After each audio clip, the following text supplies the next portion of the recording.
Alright guys, it's King Shaka here, back again with another video, and today we're going to be looking at my top 5 God of War bosses. And now this game is going to go across God of War 1, 2, and 3. We're not really going to look at the handheld or the other God of War game that people totally forgot about. So let's go ahead and get started.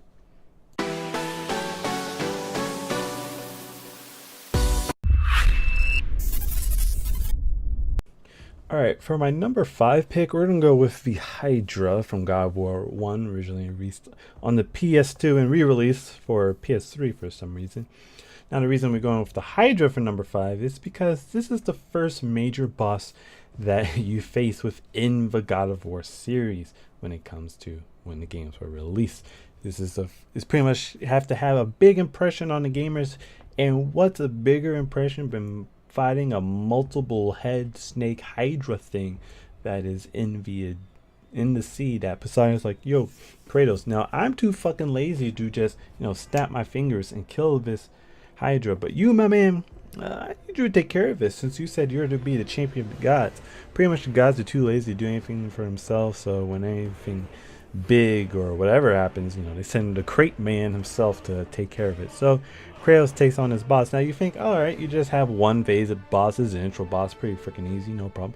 Well, this is a multi-phase boss. You don't just fight one head, you don't just fight 2 heads, you fight like 10 heads. Now that's an exaggeration, but pretty much in real life the Hydra has like an infinite amount of heads, because if you don't kill the main head, according to Greek mythology, then all the smaller heads will just keep respawning. So you travel through the shipwreck. I'm telling you, this is a big ass ship too. You travel through the ship, you travel to different ships, and don't know what these other creatures are when you fight the Hydra, but the entire level is one big ass boss fight, and what a way to start God of War 1. But let's go ahead and move on to my number 4 pick.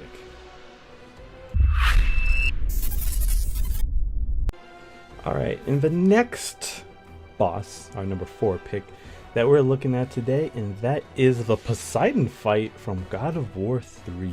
Now the reason I have this at number 4 pick is because at the end of God of War 2, we know the great war between the Titans and the Olympians was reignited thanks to our man the Crate.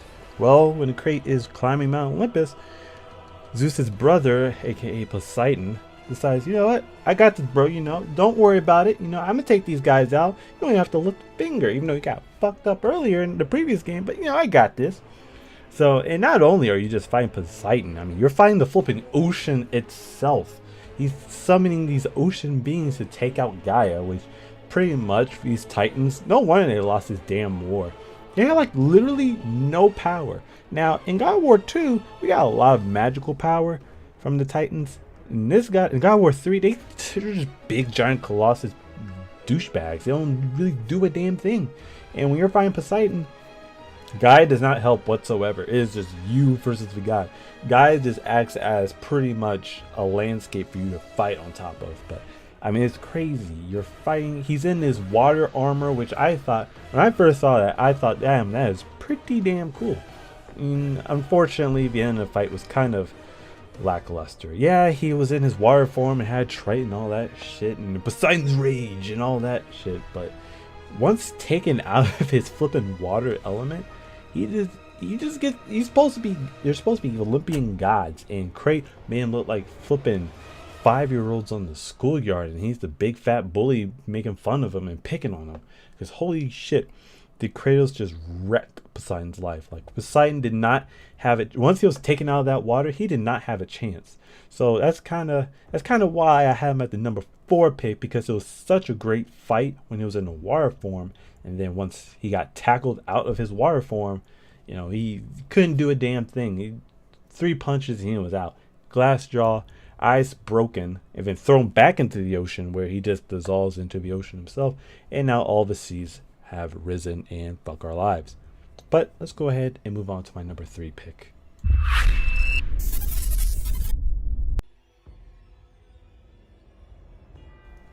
Alright, and for my number 3 pick, we have the Colossus from God of War 2. Yes, Big Bad Kratos finally became God of War 2, and within 90 days, he done fucked it up. And it's already been demoted back to a damn role. Damn, how to lose a job in 90 days? Well, The great man has that for you and more. So not only was this man foolish enough to get his godlike powers taken away by another god, aka Zeus, spoiler alert, but he put the rest of his godlike power into a damn sword. Now, if someone drives up to you in an unmarked van and says, "Hey, little kid, I got some candy and some movie tickets to the new Rogue One Star Wars movie. Do you go into the van?" I tell you, no, you don't go into the van. Kratos should have known better than to put all his power into this damn sword. He knew for a fact that he had the power to kill this Colossus. Now, Zeus was crafty. Don't know why Zeus didn't do this with God of War 1, but then again, probably would backfire because Ares knows better, and Kratos apparently doesn't brush up on his mythology, Greek mythology, and that if you put all your godlike power into an object, well, I'm sorry, but you then become mortal. Now, when he held the damn blade of Olympus, you know, he was godlike, I guess. The blade was more like godlike, and he was able to wield the godlike blade. So, but besides the point, the Colossus fight is amazing because while only there's several fights, several scenes in it, it just shows like the godlike power can just alter different things, you know, not just be held by a human, but be placed into an inanimate object and make it broken as shit. So, as well as, you know, just fighting inside the damn thing, it really actually shows to the Greek architecture and how they build monumental statues. But it gave us the first glimpse of the Blade of Olympus. Even though I wasn't far too impressed with it, I did like the concept of it a lot better than the Blade of Artemis. So let's go ahead and move on to my number 2 pick. Alright, and for my number 2 pick, we have the final boss fight in God of War 1, and that is versus Ares, the former God of War. Now, Ares is the asshole that started pretty much this entire bullshit series, and that is Kratos sold his soul to Ares, and Ares like, alright, I'll make you the greatest warrior known to man, but besides that, you're gonna kill flipping everyone, including your own wife. And Crate Man was like, wait, shit, that's not in my gym contract. Yep, I'm sorry, the gym of Ares requires you that you kill everyone that you flipping love and know, except for Sparta, because, you know, the glory of Sparta. Which, you know, Ares, you know, killing off Kratos' entire fucking family made him even more insane. So within that, you know, Ares becomes the main antagonist of God of War 1. We go through this whole damn ordeal to get one thick big ass box. Then we get said box, we become powerful enough to kill a god. We finally kill this asshole after 4 different stages. First we find him as big ass Crate. Then he fucks with us a little bit with his godlike powers, which we never get to use these types of powers when we were gods, so I don't know what we did wrong. We probably didn't read the manual correctly, but this is definitely a fight worth being the final fight of God of War 1. It was a great climax, a good story. Well, I don't know if you call it a good story, but it was very satisfying when, you know, the final line was that, you know, I wanted to make you a great warrior, and he's like, yeah, you succeeded, because you shouldn't have made me too damn great. And the Crate stabbed him right through the chest, aka killing a god. And then Kratos subsequently becomes the next God of War, and then we get God, and then we get the next 2 games because of this issue. But let's go ahead, and you guys probably saw this coming, the number 1 pick for the bosses of God of War. Alright, and for the number 1 biggest, baddest boss fight of God of War franchise history, it is Zeus, King of the gods, douchebag of fathers, and the worst fucking piece of shit god you could have or pray to. Why? Because he literally causes the series of events that leads to the demise of Olympus itself.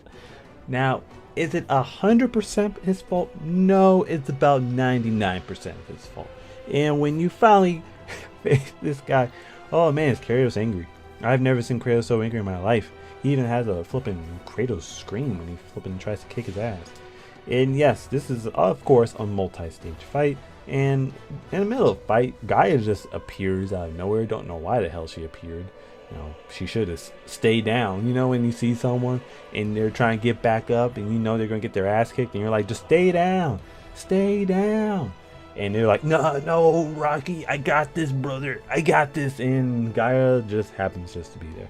But what I like about this fight is he proves he is the king of the gods by being the last one to get his ass kicked through some type of using his soul to rip out Kratos' soul. And yeah, what's interesting is like he saw the chaos everywhere, all the destruction and unbridled shit that, you know, was all trapped within Pandora's box, technically, and was from the result of a previous war and had spread everywhere. In order for life to continue, he contained it all in a little box, you know.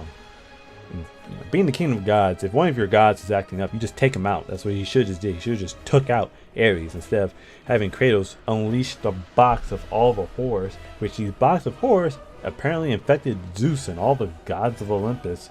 And yeah, that causes this entire situation. So really it was Zeus's own undoing by being a douchebag of a father, a terrible god, and just a piece of shit in general. In fact, I think he turned someone into a damn cow just because he didn't want his flipping wife knowing he was cheating on her. So that's the number one boss, the big bad douchebag himself, Zeus. You know, overall the fight was pretty what I expected. You know, big build up, multiple phases, and you know, end up to Zeus's own damn demise, which of course was more satisfying when you're just beating the living hell out of him with your own fists.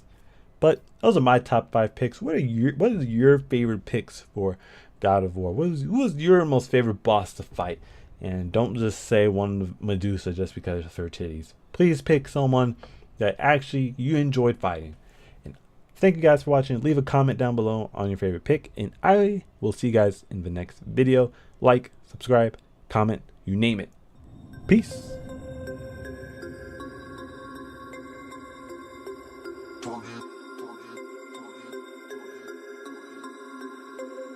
We about to turn it on.